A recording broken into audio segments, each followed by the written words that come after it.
Okay, welcome everyone for this episode of Financial Literacy Forum. This week, we are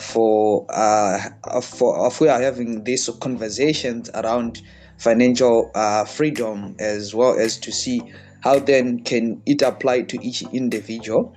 To those who are joining us online on YouTube, you are welcome again. Thank you so much for joining us through.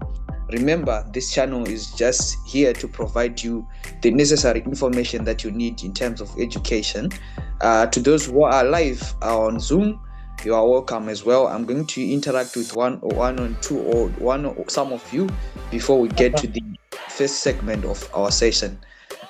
So I'm seeing tonight we are joined by a lot of people. I would like to engage with Nyokabi. How are you?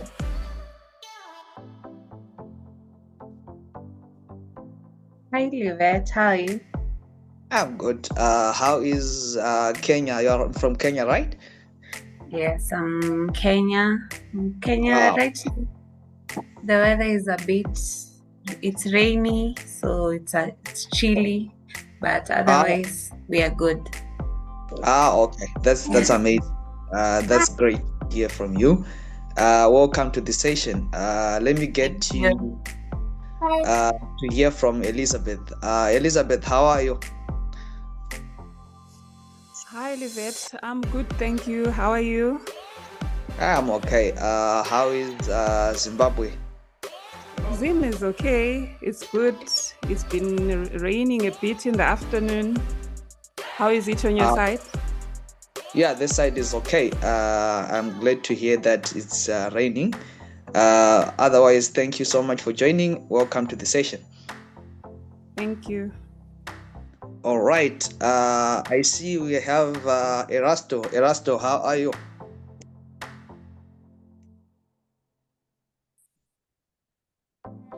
Well, I'm fine, Libet. How is the going in Zimbabwe? Yeah, everything is going on well. Of course, everything is okay. How is that side? Kenya is cool. You can see, well, even I'm dressed just like you. Okay? Yeah, it's definitely. raining and it's a bit cold. Okay. I did understand that. Thank you so much for joining in with the session, and I'm looking forward to engage with you with the session. All right. So thank you so much, everyone, for joining live. We are going to start with our session tonight.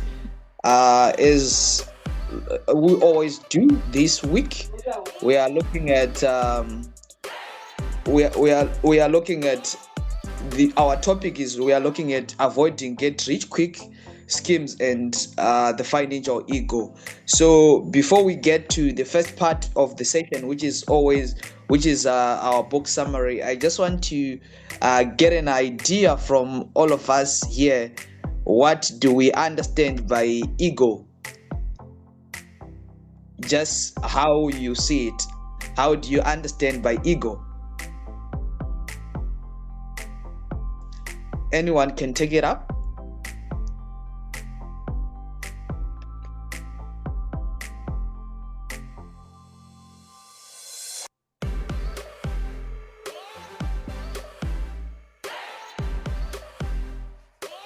Hello? Hi, Livette.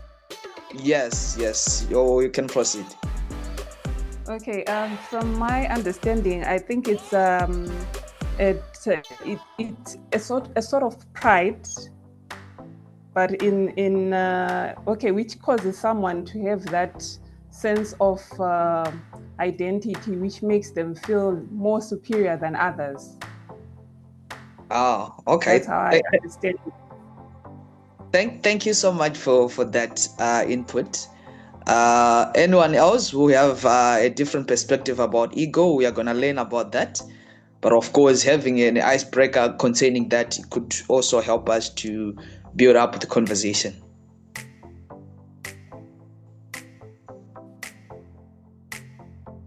Would you say having an ego is having a sense of self-importance over others or over situation. A sense of self-importance. You're important. You feel more important than others. Okay. Thank you so much for that.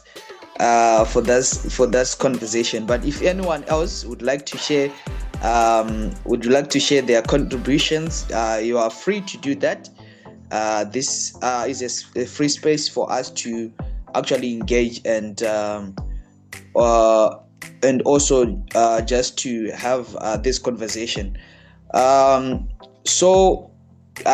Today I have prepared one of a book summary that is also going to cover that part in line with the topic of the day, that is how to avoid quick schemes, which most entrepreneurs or which most people are falling victims of those things. And we're going to see how this ego is also going to help you identify this, and it is how it is also going to play a part in making sure that you as an entrepreneur, you as a person that is enthusiastic about getting financial and time freedom, how then can you utilize the ego? How then can you put your ego on check so that you don't fall victim to these things?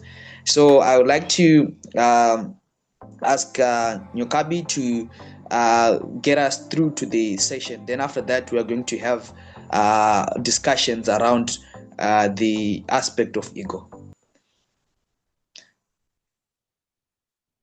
Did you know that your mindset can make or break your long-term success in life? Specifically, your ego can push you towards success, but if it's left unchecked, your ego can be the architect of your downfall. Ryan Holiday's Ego is the Enemy reveals how unchecked ego can lead to failure and misery through a mix of history, philosophy, and real-life examples. This best-selling book delves deep into the concept of ego, illustrating its role as an obstacle to personal and professional growth. Throughout Ego is the Enemy, Holiday emphasizes the importance of humility, adaptability, and self-awareness in overcoming the traps set by ego. But is this book worth checking out? In this video, we'll provide a brief summary of this book and then highlight 5 lessons you can learn from Ego is the Enemy. Now, if you'd like to check out the book, we've included a link to it in the description box of this video.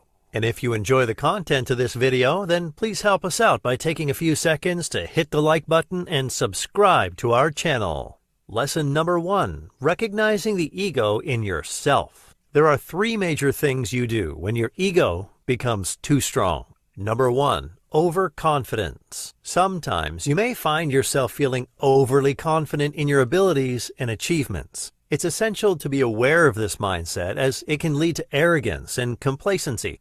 Ensure that you remain humble by acknowledging your limitations and continuous need for improvement. This isn't just about being nice and spiritual. This is about becoming more effective. Masters of martial arts become masters not because they have big egos, but because they realize through time and practice that there's always more to learn. Bruce Lee encapsulates this well in his famous quote, "I fear the man who has practiced one kick 10,000 times." This martial arts analogy can apply to any part of life. Let's look at the second ego-driven behavior. Number 2, validation seeking. Your ego can also manifest in your constant need for validation from others. You might obsess over others' opinions, seeking praise and admiration to feel complete.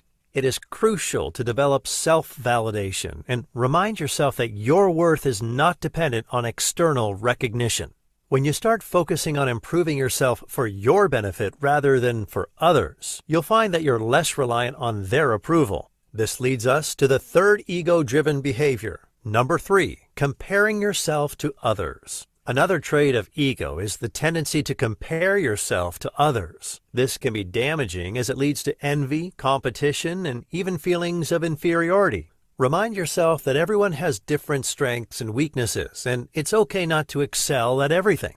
Focus on your progress and growth rather than trying to outperform others. Remember, success is not a finite resource. There is room for everyone to succeed in their unique way. These three will set you on a path to poor progress and less fulfillment. By staying mindful of these three aspects of ego, you can work on minimizing its influence on your life. Now let's look at lesson number 2. Be humble. Our entertainment and social attitudes all encourage an unhealthy development of the ego. Whether Instagram influencers or beauty pageants and reality TV shows, these all scream confidence, confidence, and confidence. The truth is, confidence doesn't make people successful. Competence does. Did you successfully commute or drive to work with confidence or competence? Would you rather have a highly competent neurosurgeon or an overly confident one? Our modern society views humility as a weakness, but the reality is that humility is the key to improving and progressing. Holiday shows us how with the following concepts. Humility lets us learn from mistakes. Failure is the greatest teacher, but if you're afraid of failing and making mistakes, you will simply never know what you're fully capable of. When you make a mistake, don't let your ego get in the way. Instead, acknowledge the error. Determine what caused it. Learn from the experience. Move forward with newfound wisdom. By humbly accepting fault and learning from your mistakes, you'll be less likely to repeat them and more likely to grow as a person. Humility leads to a growth mindset.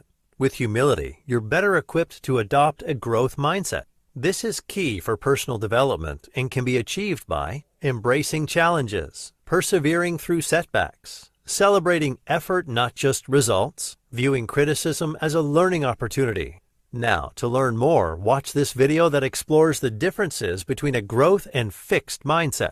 This leads us to lesson number 3. Practice self-awareness by embracing feedback. To conquer your ego, it's essential to practice self-awareness. Start by recognizing your thoughts, emotions, and reactions. Becoming aware of your internal responses to situations enables you to identify and address any ego-driven behaviors. Regularly reflect on your thoughts and emotions to better understand the underlying motives. The ego can work very deceptively. People find creative ways to brag about their accomplishments and subtly ask for validation from others. When you're on a roll and seem to be conquering obstacle after obstacle, you can forget about the things that you're not in control of that help you to succeed. This is a trap that your ego sets for you that most people fall into. To grow and improve, you need to embrace feedback. This may be uncomfortable at times, but honest and open communication is essential for personal development. Remember, feedback is an opportunity to learn and progress, not a form of criticism. Actively seek out feedback from people you trust and ensure you're genuinely listening and absorbing what they have to say. It's essential to leave your ego at the door and remain open-minded. Lesson number 4. Stay curious. Cultivating curiosity is key to maintaining an open, ego-free mindset. When you stay curious, you continually seek new knowledge and experiences, reminding yourself that you don't know everything. Make a habit of asking questions, exploring new ideas, and challenging your existing beliefs. This constant state of exploration allows you to approach situations with humility and a willingness to learn, ultimately keeping your ego in check. When you stay curious, you embark on a learning journey that will last a lifetime, and this serves to only make you more and more effective. However, it's important to remember that while humanity as a whole has made a lot of progress, we know the smallest fraction of what's out there. Lesson number 5. Learn from history. History has countless examples that show the danger of the ego. For example, around the late Dark Ages and early medieval periods, it was firmly believed that humanity had made all the technological advances that they could have made. However, a medieval farmer would not recognize most of the tools and technology a modern farmer takes for granted today. Alexander the Great's insatiable need for conquest and power led to his untimely death. Howard Hughes's unchecked ego resulted in his isolation and eventual decline in health. And Napoleon Bonaparte's ego pushed him into making disastrous military decisions. You can see how the ego can be a destructive force in one's life, leading to their downfall even when they were once at the height of power and success. There are also real-life success stories about people putting aside their egos and achieving incredible things. George C. Marshall, an American military leader, put his own ego aside when he recommended not getting promoted in order to focus on a plan that would lead to victory in World War II. Eleanor Roosevelt, despite growing up in a privileged environment, chose to use her position and influence to advocate for the less fortunate, setting aside her own ego for the greater good. Dalai Lama and Mahatma Gandhi, both spiritual leaders, prioritized humility, compassion, and empathy above their own personal ambitions, demonstrating the power of controlling one's ego. Consider these examples as you navigate your own life, and remember that the ability to control your ego can lead to a more fulfilling and successful journey. In Ego is the Enemy, Ryan Holiday presents valuable insights and lessons that can help you overcome the internal obstacles that stem from your ego. By grasping these concepts, you can lead a more fulfilling, productive, and successful life. Now, as a reminder, if you'd like to check out the book, we've included a link to it in the description box of this video. And if you want to check out another book summary, then watch our video about the 5 lessons you can learn from Atomic Habits by James Clear.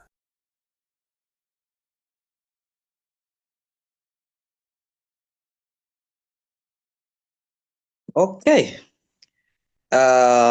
Great. Thank you so much for streaming that. So this is the book summary that we are having this week.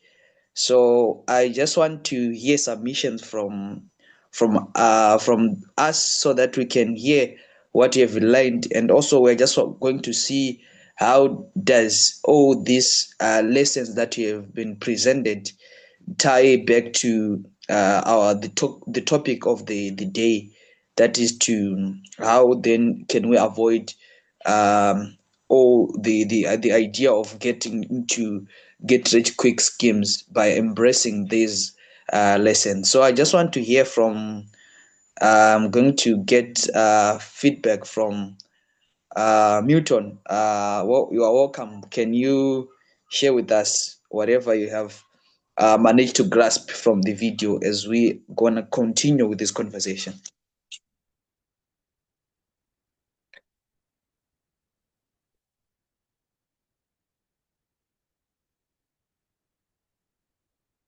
Hello, Milton, are you there? Yes.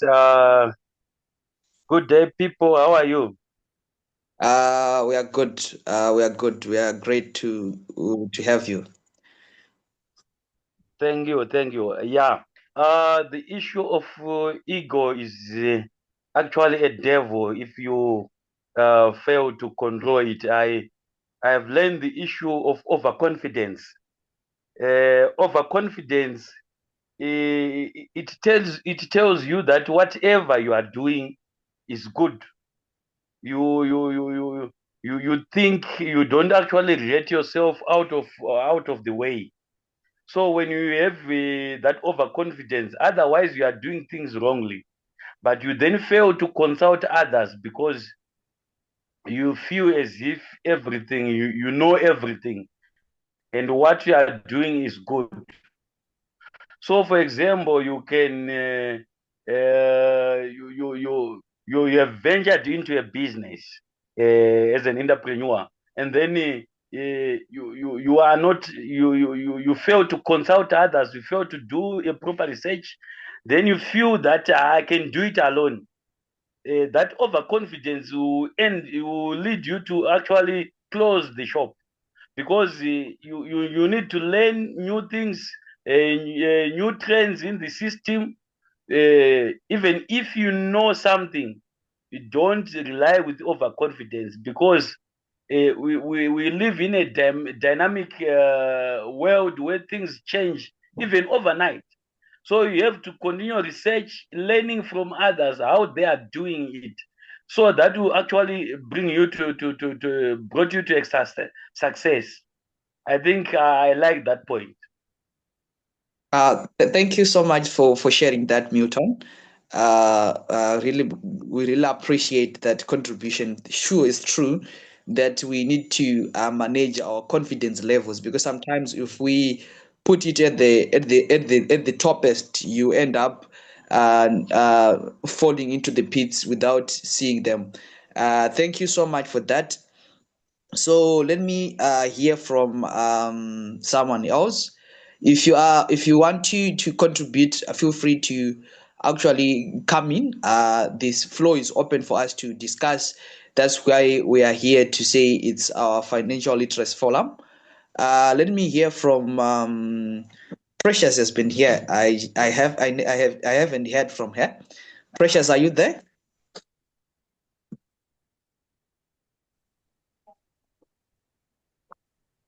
All right. Yes, All right. You're welcome, Precious. Thank you so much for I joining us tonight. Yes. I'm good, thank you. Oh, okay. Okay. Great to hear that. So I just want to hear your feedback from the video that you've we just concluded. What's your take about ego?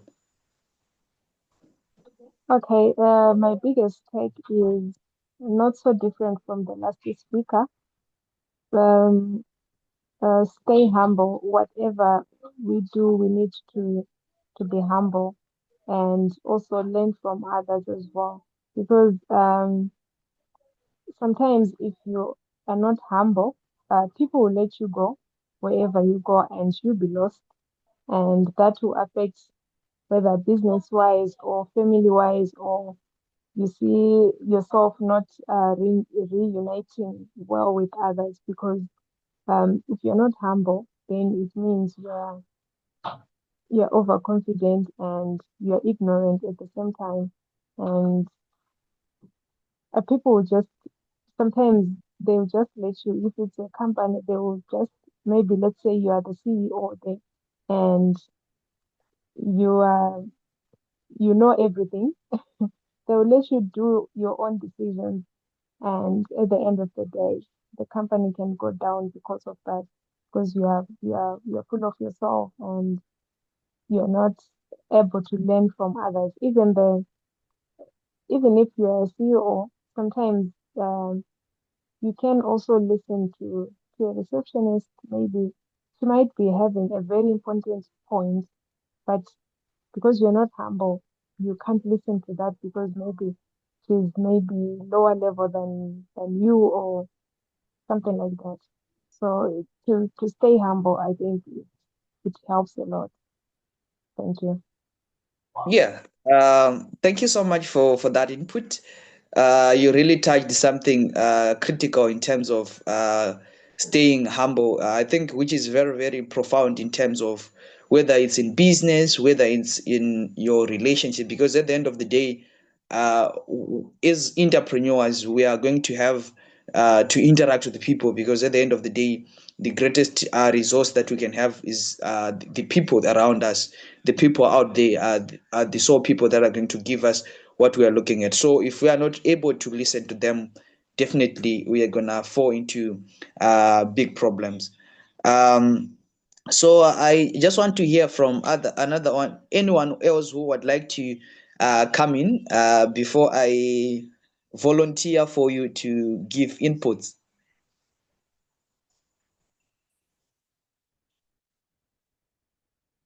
Okay. Okay, Elizabeth, you can take it up.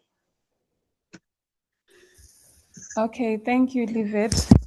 Okay, one thing that I've learned is that having ego can be destructive. It can be a destructive force in one's life, and it blocks one's opportunity to learn, and it can lead to resistance to change, as it may hinder that person from getting to learn new things. And it also blocks a person from being corrected by others, since they'll be knowing everything. That's my sharing. Okay. Thank you so much for sharing that. That's profound, because I think you have tagged it, you have put it very correctly. That, of course, having ego is something that is going to be destructive to an individual, because at the end of the day, if you are not able to listen to others, because of course, yes, you may have a different way of thinking. You are trying to challenge, or you are trying to make sure that you are putting yourself out there to say, I'm doing things differently. But at the end of the day, having to listen to others as well is very, very important. Thank you so much for that contribution. Let me hear from okay, Milton has raised a hand again. Milton, you can take it again.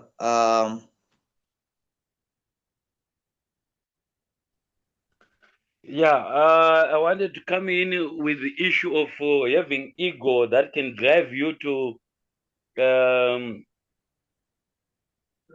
choose competition instead of competence.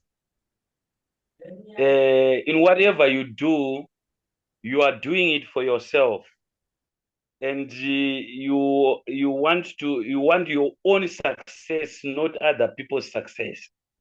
So ego will drive you to a show off, the need to compete with others. So you then go outside your way. If it's business, maybe you end up overspending things because you want to match your competence with someone. So you have to do it. You have to do your things with your pace, at your time. So you actually polish up your things. So it's wiser for someone to choose competency versus competition. So you end up succeeding in whatever you are doing without having any pressure from anyone. That's my other submission.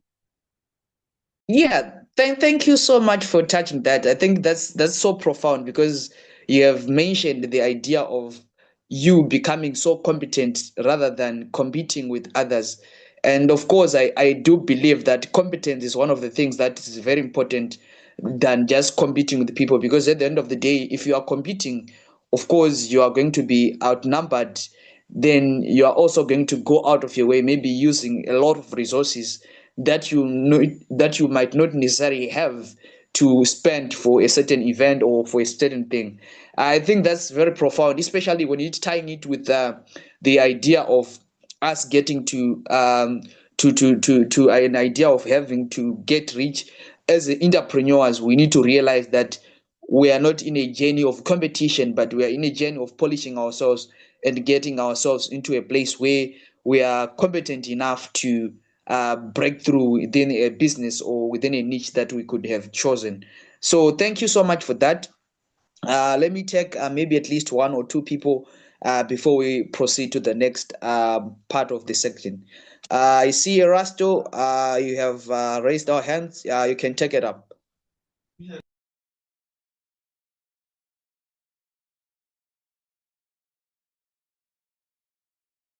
Erasto? Or maybe, are you you are hearing me? Are you Yes, of hearing course. me? Yes, of course, I can hear you. Fine. The way I wanted to take it is just as one of our colleagues has indicated that you need feedback from others. You also need to respect others, and you also need to give back to the society as a sign of gratitude. Otherwise, whatever you are building must take into consideration the rest of the society in order to succeed. Just as the way we know very well in our book of mindset setting, you set your mind in what you want to achieve, get focused, and in degree of success that you manage, you have to share with the society as a way of giving back. So just like the way you respect the feedback from the others, so your competence to begin with, to be able to overcome the competitions, you also need blessings, spiritual blessings, as we have seen in the spiritual books they are being presented. You need spiritual blessings by giving to others. Any degree of success that you achieve, you reciprocate by even giving 10% to those who have not reached that stage. Then you'll be able to move from stage 1 to 3 and onward with progress. Thank you. Thank you so much, Erasto, for sharing that. I think you have touched on the idea of that. We are a community, and at the end of the day, whatever we are doing as an entrepreneur, whatever you are doing, and whatever quest you have, has to also tie into the idea that you have to serve others. And I think I like one part of the conversation that we just had, that speaks to what Mahatma Gandhi, what Nelson Mandela did. They served the greater purpose, like to serve others other than more than themselves. I think that's something that is profound that you have shared there. Um, I think I still have an opportunity to give one more person to talk. Nyokabi, I just want to hear from you. What's your take from the lessons? Thank you. Uh, for me, the lesson that stood out was on feedback, embracing self-awareness, as on that touched on feedback, and the feedback was coming and not as criticism, but rather as a way of personal development. And also the process, as we embrace feedback from people, we also okay, how am I trying to put it? The feedback should be in a way that it helps us grow, not wanting to be validated by others, because you need to create honest conversations with people to tell you the truth so that you can be able to make personal developments in your life and also in business. So yeah, feedback. Thank you so much for that. That was powerful. I think you have touched on the idea that, of course, you as entrepreneur, as we as entrepreneurs, and we as people who are enthusiastic about time freedom, financial freedom, of course, it's really important also to take feedback as a positive way. And I think it speaks about also being open-minded and just be curious to learn, because I think there is a lot of things that are there that we can also learn from. But the moment that we can actually approach people that we trust to give us feedback in an honest way, we can also get an opportunity to not to get into the trap of where we cannot actually go back whenever maybe making losses or stuff like that. I think you have touched that very well. Thank you so much for sharing your feedback through this segment. And the next segment that we are getting into, as always, we are going to learn a story of success or a story of failure. But tonight, we are going to have a story of success. And obviously, much of us, I think some of us who already have an iPhone product at our home. If we don't have, but I know that every one of us aspire to have one, because I know Apple products, they just have something about them in terms of the experience and stuff like that. So we are going to learn about the story of Apple, but today's story of success is not just going to look at where Apple is right now, but it is also going to look at where Apple has come from in terms of what was Apple all about, how did it converges, and it was also going to give us insights about how persistence and how this curiosity has brought Apple to where it is currently, and how it has managed to take its position in terms of placing itself to be one of the top 10 biggest companies in the world. So we are going to learn from there. And after the effect, we're going also to have conversations around that, where we'll be wrapping up the session. So, Nyokabi, you can stream us to connect to the video so that we can learn from the story of Apple.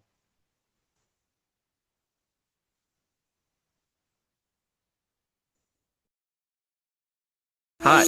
You live in a world where Apple, this company, is pretty much the most valuable company on earth, but it was never supposed to be like this. This almost didn't exist. But why? Well, let me just take you back to, oh yeah, right here. It's 1969. The baby boomers were all grown up and they hated their country. They didn't want to go fight in the war that was happening, and they had new ideas about what the world was really about. Some of that change involved technology. And as a matter of fact, some nerds were working really hard to make the first ever microchip. And some other nerd was a really big fan of this new microchip thing. But before we get to this guy, there's someone else we have to talk about who is arguably even more important to the creation of Apple. Steve Wozniak was a student who loved computers and everything about them. He would read books about their inner circuitry, work out problems by himself just as a hobby, and it was his dream to own a personal computer. But back then it was tough, because at the time computers looked like this. And that's not very personal if you ask me. But this changed in 1974 when the first ever personal computer was released, which looked like shit.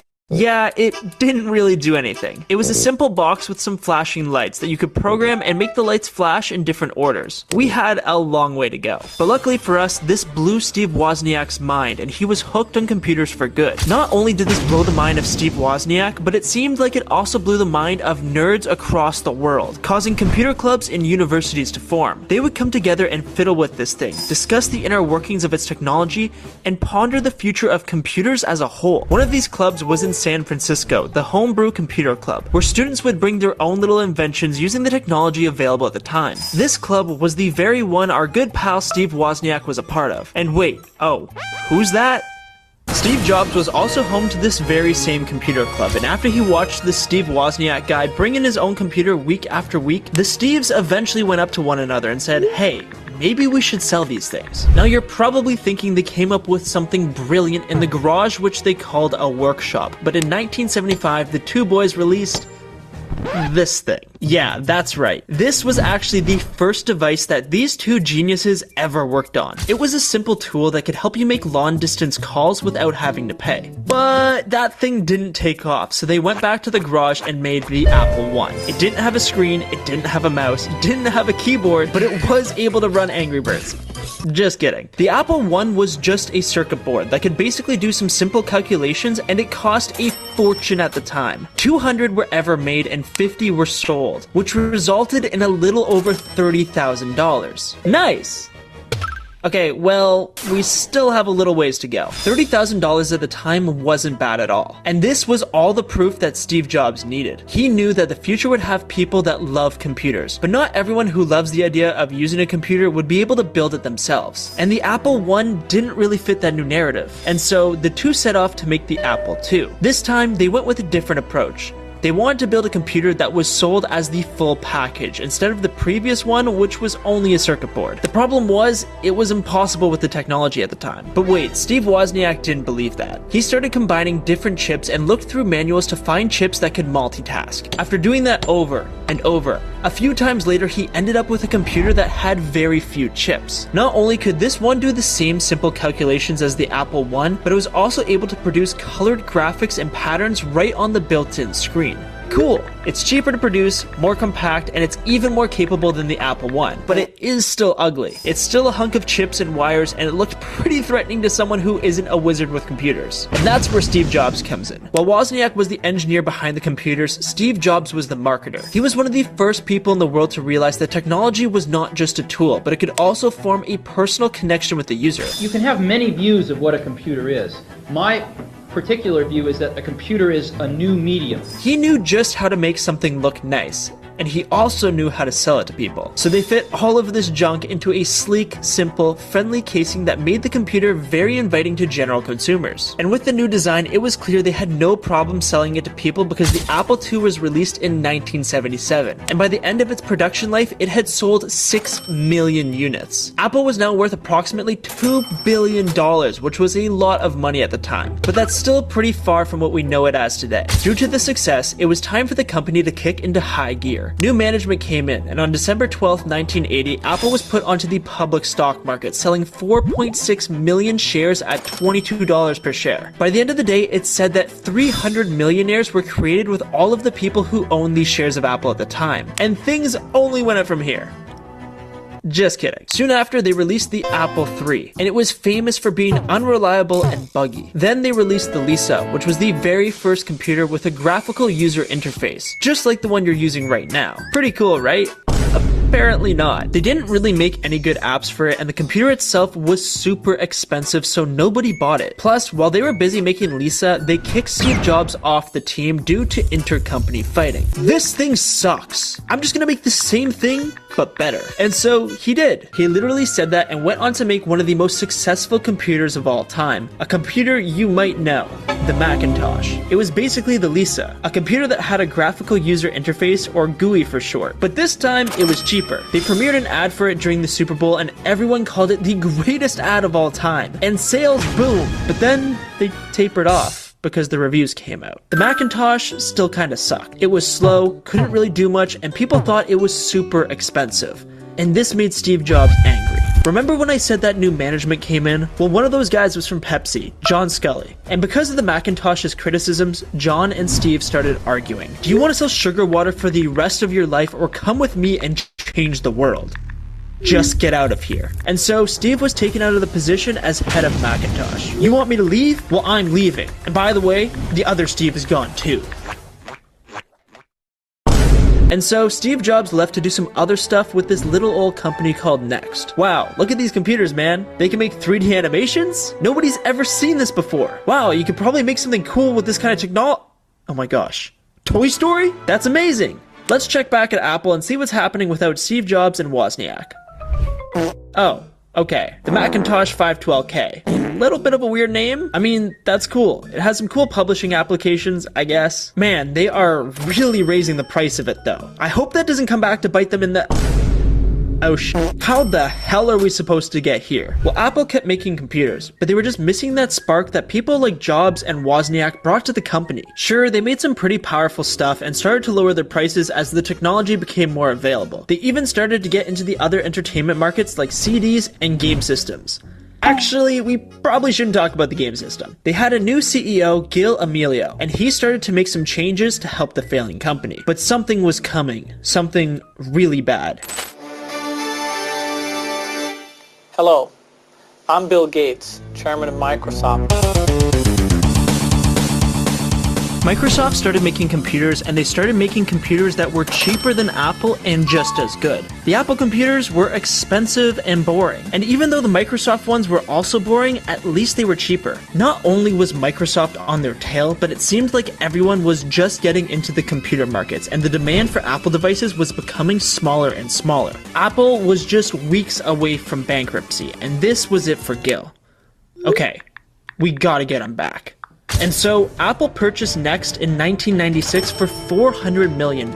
And with Next, they also got back Steve Jobs, which immediately made Gil resign, where Jobs then became the CEO in 1997. He threw 70% of the company's projects in the garbage, fired 3,000 people, and with the extra money that was now saved, he bought a bunch of companies that were making Apple clone computers. Now that they worked for him, it was time to put all of their brains together to make the best computer possible. On May 6, 1998, Apple introduced their newest all-in-one computer reminiscent of the original Macintosh, the iMac. By the way, keep that I in mind for later. The iMac was a huge success, with 800,000 units sold in the first 5 months, and it was responsible for major shifts in the industry. It used USB, it could connect to the internet right out of the box, and it just looked cool. Like I said before, Steve Jobs was the guy to make things marketable, and he brought back Apple's spark. A year later in 1999, they made the iBook, which is pretty much the iMac but in laptop form.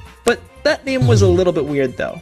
Maybe they'll work on it. Remember when people complained that the original Macintosh didn't have enough apps? Well, this time they fixed it. Steve Jobs was coming off the tail of his movie career, and he wanted to bring that fun to Apple. They made video editing software, DVD burners, music making software, and also one that allowed you to listen to those CDs that you owned called iTunes. Apple was now building a little ecosystem of devices and software. But where were they going to sell this stuff?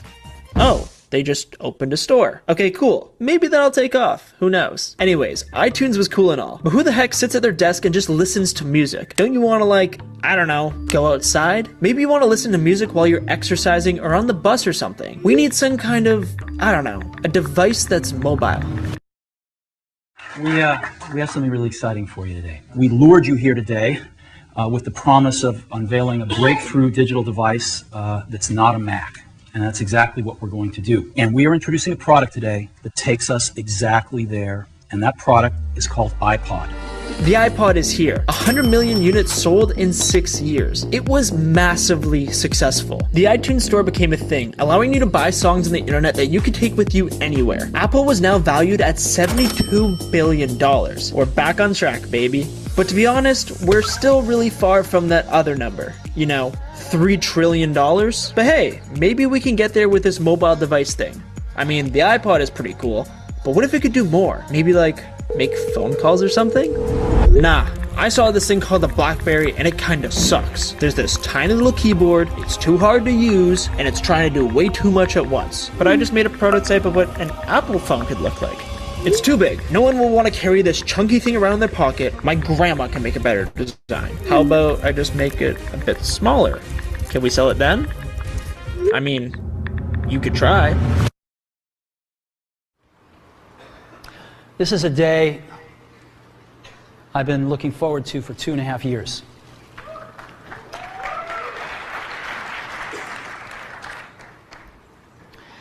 Every once in a while, a revolutionary product comes along that changes everything. Today, we're introducing 3 things: a widescreen iPod with touch controls, a revolutionary mobile phone, and a breakthrough internet communications device. An iPod, a phone. Are you getting it? These are not 3 separate devices. This is one device. And we are calling it iPhone. Today, Apple is going to reinvent the phone. The iPhone sold 270,000 units in 30 hours. It was Apple's most successful device launch in history. Apple Computer Incorporated was renamed to Apple Inc. due to the company's shift in priorities. Mobile devices were the future. This device was called a game changer for the industry. It was a camera, it was a personal planner, it was a notebook, it was an alarm clock, it was an entire computer with a touchscreen in the palm of your hand. Apple knew they were onto something. They knew that this phone could do infinite things. But infinity is a big number for one company to handle. So they created the App Store, which allowed developers to create their own applications for the iPhone and iPod Touch. Within a month, the store had sold over 60 million applications and had a daily revenue of over $1 million. By October 2008, Apple was the 3rd largest mobile device supplier in the world due to the success of the iPhone. Apple was now worth $180 billion, and it was just going to keep going up from there. Why not make the phone bigger? Boom! They created the iPad, and millions of kids across the globe bought it just to watch Apple kept releasing iterations of the iPhone year after year and continued to make their own applications such as FaceTime and iMessages, building their ecosystem up more and more as their valuation just kept skyrocketing. Apple became the most valuable consumer-facing business in the world, and it was looking unstoppable. Unfortunately, there was a problem. And as some of you may know, about 5 months ago, I had a liver transplant. I'd like to take a moment and thank everybody in the Apple community for the heartfelt support I got too. In 2011, Steve Jobs announced that he would be leaving the company to focus on his health. The COO of Apple, Tim Cook, took over Jobs' day-to-day operations at Apple. In a surprise, Steve Jobs took the stage in 2011 to announce iCloud for the last time. So I get to talk about iCloud. We've been working on this for some time now, and we're really excited about it. And on October 5th, 2011, Steve Jobs died from complications with cancer. It was time for a new era of Apple. With Tim Cook leading the charge, he was determined to keep Jobs' dream alive. Innovation was still non-stop, and the company was only about to get larger. In 2012, Apple released the iPhone 4S with Siri, the first digital voice assistants that had everyone going crazy. They released the iPhone 5 with better displays, the iPad mini, the MacBook Pro, a new iMac, and a Mac mini. In 2012, Apple was valued at a record $624 billion. They worked with Dr. Dre to make some sick headphones. In 2014, they announced the Apple Watch. In 2016, Apple announced that over 1 billion Apple devices were in active use worldwide. In 2017, they made smart speakers, streaming services, and funded their own films. But in 2017, they changed the look of the iPhone forever with the iPhone X, removing the home button and completely changing the way that the phone felt. The company was valued at over $2 trillion by the end of 2020. Now we're cooking. We're almost to where we're at today. But speaking of cooking, what does Tim Cook have to say? Looks like we've got the phones down. But something's wrong with the other side of things. We keep ignoring our MacBooks and iMacs. I mean, look at them. They're built with parts that aren't even ours. We literally just put the things together and make the shell. So Apple threw out all of the Intel processors and produced the Apple M1 chip. It was faster, more efficient, and overall more powerful than all of the other previous models. And hey, look at that. The price of the computers actually became cheaper because Apple was making the chips themselves. This was one of the last pieces to the Apple puzzle. We're pretty much at present day. We've hit our $3 trillion valuation mark. The iPhone is at its peak, and so is the Mac lineup. But hold on. What's this? Apple filing trademarks for something called Reality OS, and a bunch of other virtual reality technology along with AI. Huh. It looks like there's just one more thing.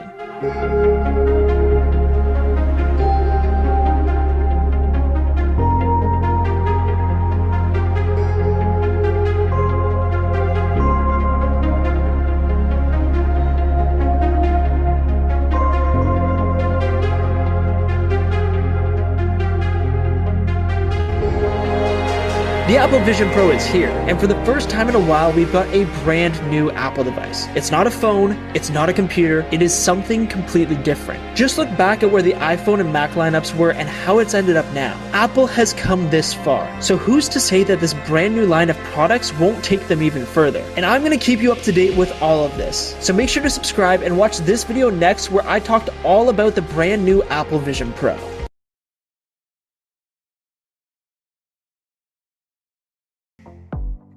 All right. So this was the video about Apple, and of course, it's something that always excites me to explore the history of these big companies, to actually recognize that it doesn't started like it was not like that when back then. And I think I will just get to hear from you guys to. What did you take away from there? Because I think for me it's quite a lot of hurdles, failure, success, realignment, a lot of things that I had. So I just want to hear from you. What did you manage to take up from that video?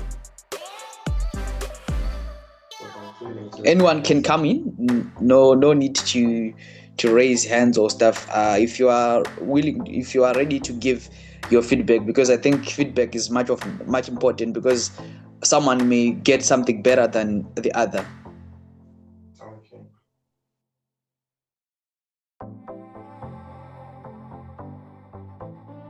Okay, let me hear from Erasto.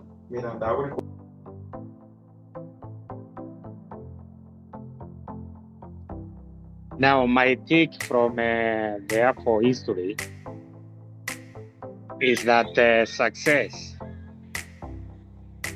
starts by you make mistakes, you learn from those mistakes, implement resolutions arising from the mistakes, and then you succeed. Because you can see from the very beginning, Apple started small, started growing, then at a certain stage, different opinions started shaping the company. And specifically 2 of the employees, including Steve Jobs, they had to leave. And having left, where they went and the resolutions or the opinions of their mindsets is what became the Apple today. So it's very important we start as whether we succeed or fail, we learn as to the reasons that have led to the failure. Be open-minded, ready to listen to others, take the opinions of the others seriously, and then as a team, together we succeed. But individually, we fall. Just as we have seen in the previous one there, ego, self-ego, without due consideration to the opinions of others and others' feedback will lead to failure. Thank you. Thank you so much, Erasto, for that feedback. Thank you so much. It's really important that you really want to learn from others as well. I think that has been well demonstrated from there. So I just want to hear from Milton. I want to hear your feedback from that.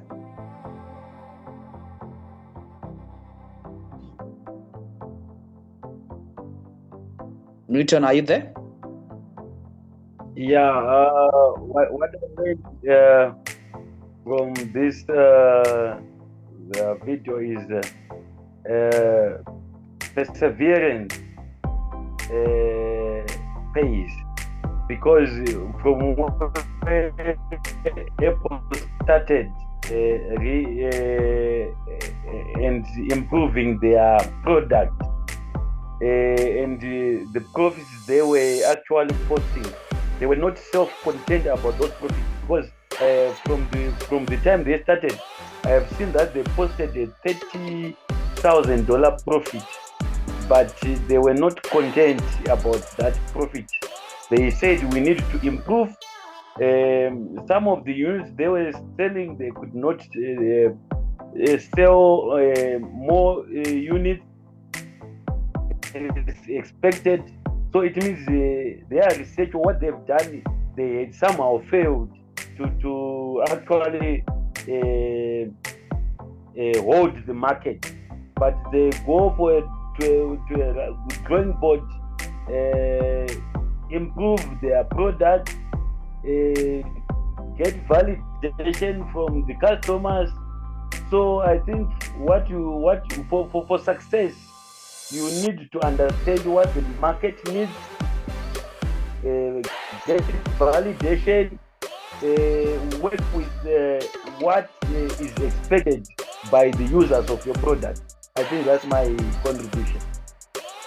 Thank you so much for that contribution. That's a powerful thing. Of course, the perseverance was there, and also maybe just to get the feedback, like you mentioned in the first part of the segment, that you need to take feedback from others as well and be curious to learn. And I think the story of Apple has shown us that you need persistence and also the ability to continuously learn and upskill, and just to know that there is a lot out there for you to learn.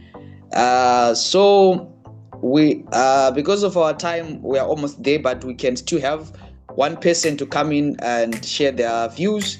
So feel free to share your views. You can just come in, then share as we are wrapping up the session. Who would like to take it up? Yes. Okay. Go ahead.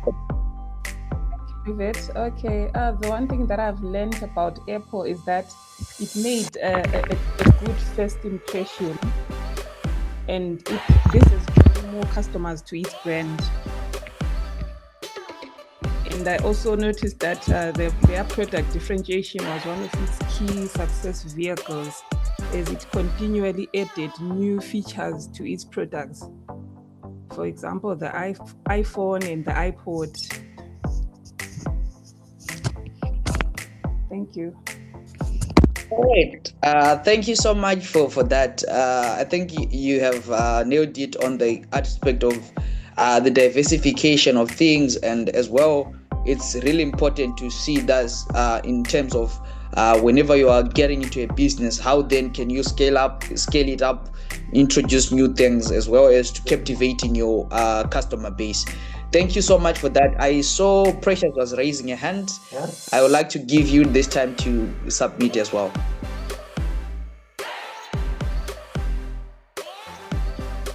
Okay, thank you, Lizette. What I realized is the journey wasn't smooth from the start. Yeah, they put a lot of work there and also innovation as well. Can you hear me? Of course, I can hear you. Okay. There was a lot of innovation, a lot of research. They keep on improving the products and supplying the products to the people. They look at the needs of the people and then supplying good products to the people. That's how they manage to keep their brand, to keep their brand clean. And also there was a lot of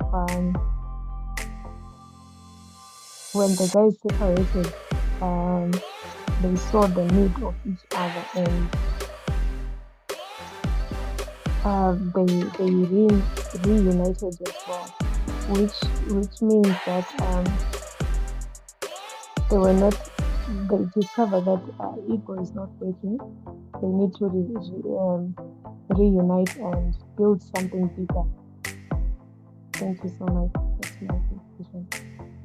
All right. Thank you so much for that submission. I think you have touched well on the idea of setting aside their ego and making sure that they see that there is need for them to collaborate. And also it talks about the idea of having to see that competence wins over competition, because of course they had their own companies, but they see that there is something that is not working, so there was need for them to collaborate and to get to produce great products to the market. So I don't know if anyone has anything to say, because we are getting to the end of the session. But if you need to submit, of course you can still submit. We can have a minute or so for that submission.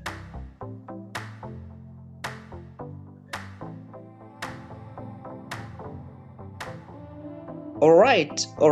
I think everyone has got something that they have learned, and thank you so much for your submissions.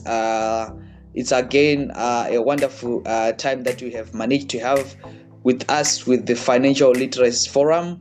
We are always here every fortnight. We are always here online, and I would like to thank everyone. I just want to give shout outs.